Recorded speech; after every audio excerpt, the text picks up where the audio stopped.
टोचावे लागलेले आहेत। ज्या प्रकारे सभागृहामध्ये बोलताना देखील स्पॉन्टेनियसली मुख्यमंत्र्यांनी आमदारांना त्यांच्या जबाबदारीची पुन्हा पुन्हा जाणीव करून दिल्यानंतरही आमदारांना ती का होत नाहीये? सत्ताधारी असा किंवा विरोधक असा?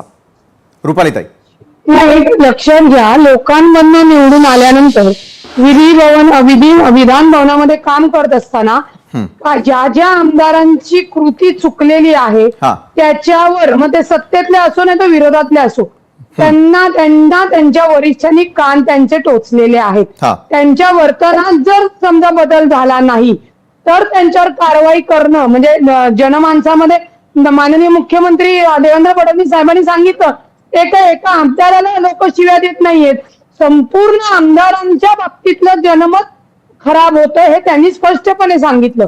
त्याच्यामुळे माझी तुमच्या माध्यमातून हा जो काही व्हिडिओ आलेला आहे त्याच्यावर कोकाटे यांनी यांचं सविस्तर म्हणणं सांगितलेलं आहे।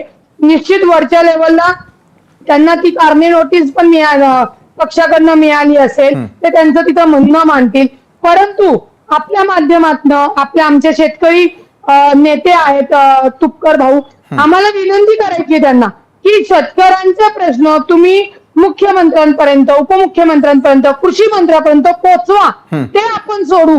तुम्ही अजिबात वेळ घालवू नका, कारण का हे वातावरण पेटवण्याचं काम रोहित पवार यांनी जाणीवपूर्वक केलेलं आहे।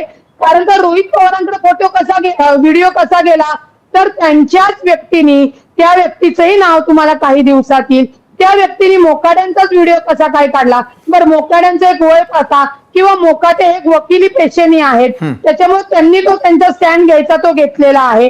आणि हे त्यांनी जे रिझन सांगितलं, नवीन मोबाईल आल्यानंतर तो हँडल करण्यासाठी खरंच वेळ जातो, म्हणजे मी त्या आमच्या पक्षाचे म्हणून नाही, जर एक लक्षात घ्या की कोर्टामध्ये जरी कुठली केस गेली तरी ज्यांच्यावर आरोप ठेवलेले आहेत त्यांना तुम्हाला संधी द्यावीच लागते। रुपालीताई, अनेक वेळेला सर्वांना संधी दिली जाते, मात्र त्या संधीचं सोनं करणं हे त्या व्यक्ती परत्वे